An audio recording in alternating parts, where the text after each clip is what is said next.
تو یہ ہم سے کچھ ضمنی سوالات ہمیں موصول ہوئے تھے. اب میں چاہوں گا کہ جو پورا نقطہ نظر ہے داڑھی کے متعلق اس کا آپ اگر خلاصہ کریں، یہ بتانا چاہیں کہ داڑھی کی دینی حیثیت کیا ہے، تو آپ کیا کہیں گے؟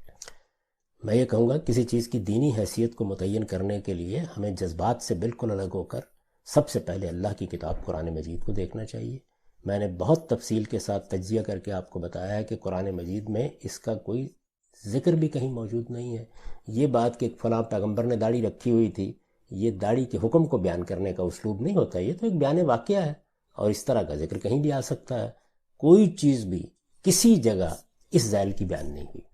جن لوگوں نے بعض آیات سے ضمنی استدلال کیا اس کی غلطی ہم نے واضح کر دی اور یہ بتایا کہ اس میں انسان کی وہ فطرت زیر بحث ہے جو دین کی بنیاد بنتی، یعنی تزکیہ، یعنی اخلاقی تطہیر، یعنی اللہ کا تصور، یعنی ربوبیت کا اقرار. وہ چیزیں ہیں جو وہاں زیر بحث ہیں. اسی طرح سے اگر اس کے تحت بھی کچھ چیزوں کو دیکھنا ہے فطرت کی حیثیت سے، تو یہ دیکھا جائے گا کہ مجھے خدا نے مرد بنایا ہے، کسی کو عورت بنایا ہے، اسے اپنی اس حیثیت کو تبدیل کر کے اللہ تعالیٰ کے ساتھ سرکشی نہیں اختیار کرنی چاہیے. ہمیں کچھ اللہ تعالیٰ نے بال اگائے ہیں، ان میں سینے پر بھی ہوتے ہیں، جسم کے دوسرے حصوں پر بھی ہوتے ہیں، زیر ناف بھی ہوتے ہیں، سر پر بھی ہوتے ہیں. ان کی تراش خراش کیا رکھنی ہے کیا نہیں رکھنی، یہ انسان کے ذوق پر چھوڑ دیا گیا ہے. اس کا فطرت کے انحراف سے سرے کوئی تعلق ہی نہیں ہے. تو اس کی غلطی واضح کی گئی.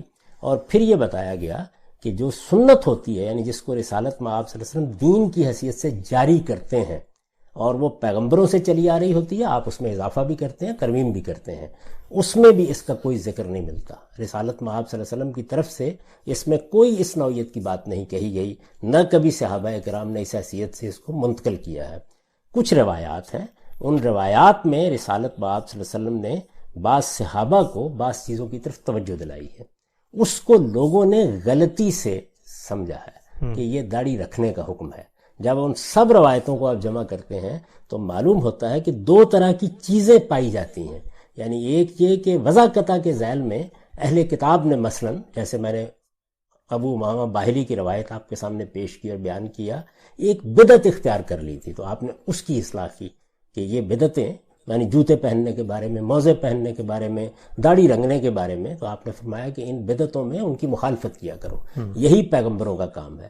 اور اسی طریقے سے یہ معلوم ہوتا ہے کہ مجوس میں بھی، اہل کتاب میں بھی اور مشرکین میں بھی متکبرین لیڈر قسم کے لوگ ایسی وضاقتہ بناتے تھے. اس کو خود حضور نے بیان کر دیا کہ چھوٹی چھوٹی داڑھی رکھ لیتے ہیں، بڑی بڑی مونچھیں رکھ لیتے ہیں. تو اس کو آپ نے پسند نہیں فرمایا اور یہ کہا کہ یہ متکبرانہ وضاقتہ کی چیز ہے. یہ متکبرانہ وضاقتہ کی چیز ہے، اس کو ہم نے دین کے اصول سے سمجھا. یعنی یہ جانا کہ رسالت میں آپ صلی اللہ علیہ وسلم اس پر تبصرہ فرما رہے ہیں اور یہ کہہ رہے ہیں خالف المشرکین، خالف اہل الکتاب، خالف المجوس، یعنی ان کی مخالفت کرو. تو داڑیاں تو وہ رکھے ہوئے ہیں، مجھے بھی رکھے ہوئے ہیں، ان کی وضاقتہ کیسی ہے؟ وہ متکبرانہ وضاقتہ ہے. اس کے نتیجے میں تطہیر کے تقاضوں پر کوئی فرق پڑتا ہے تو پیغمبر اس کی اصلاح کرتے ہیں. اور اصولی طور پر ہم نے توجہ دلائی کہ دین کا مقصد تزکیہ ہے، یہ اللہ تعالیٰ نے متعین کر دیا ہے. اس کے ہر حکم کا ریلیشن اس مقصد کے ساتھ متعین کرنا پڑے گا. اور تزکیہ کا مطلب کیا ہے؟ یہ کہ ہم تطہیر کریں، ہم پاکیزگی اختیار کریں. چنانچہ میں نے آپ کو بتایا کہ جب بھی دین کا آپ استقصاء کرتے ہیں اور اس کے احکام کو دیکھتے ہیں، وہاں احکام زیر بحث ہیں. یعنی ایک تو ایمان اور عقائد کی چیزیں ہیں نا، وہ الگ ہیں.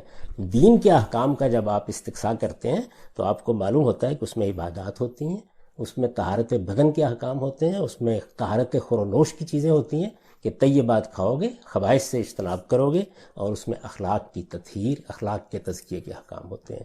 تو ہر چیز وہاں ہوگی. مونچھوں کو پست رکھنا یہ طہارت کے لیے بھی ضروری ہے اور یہ متکبرانہ احساس کو ختم کرنے کے لیے بھی ضروری ہے. اور اس معاملے میں جو رسالت میں آپ صلی اللہ علیہ وسلم نے دو پوری باتیں کہی ہیں، جب ان کو آپ بالکل ٹھیک رکھ کے دیکھتے ہیں تو اس سے بھی یہی مدعا ہے کہ لوگ داڑھی رکھیں گے. مرد داڑھی رکھتے تھے، ایک لمبے عرصے تک سبھی لوگ داڑھی رکھتے رہے ہیں. یعنی تصور بھی نہیں تھا کہ داڑھی نہیں رکھی جائے گی. عام طور پر چند لوگ ہوتے تھے جو داڑھی منڈواتے تھے، ورنہ داڑھی رکھی جاتی تھی. تو اس داڑھی کی اور مونچھ کی وضاقتہ کیسی ہونی چاہیے؟ آپ نے بال رکھے ہیں تو کیسے رکھنے چاہیے؟ آپ نے لباس پہنا ہے تو کیسا پہننا چاہیے؟ تو یہ چیز ہے جو حدیثوں میں زیر بحث ہے. اس کو لوگوں نے داڑھی رکھنے کا حکم سمجھ لیا اور یہی وجہ ہے کہ ہمارے ہاں ہمارے جلیل القدر ائمہ میں امام شافعی اس کو ایسے نہیں لیتے. ٹھیک. غام صاحب، داڑھی کے حوالے سے جو ایک بہت بنیادی اعتراض کیا جاتا ہے وہ یہاں پر پایہ تکمیل کو پہنچا. ہم اس موضوع کو یہاں پر روک کے اب دوسرے اعتراض کی طرف آتے ہیں. اور میرا احساس یہ ہے کہ جس طریقے سے داڑھی ایک بہت ہی حساسیت رکھتی ہے مسلمت امہ کے نزدیک مردوں کی حیثیت سے، اسی طرح سے جو دوسرا مسئلہ ہے وہ ہے عورتوں کے پردے سے متعلق. تو اس حساسیت کا آپ ذکر کرتے ہیں صرف بر صغیر میں.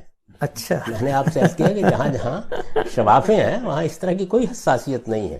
آپ جائیں مراکش میں، آپ جائیں مصر میں، آپ کو مساجد کے ائمہ ملیں گے جن کی کوئی داڑھی نہیں ہے.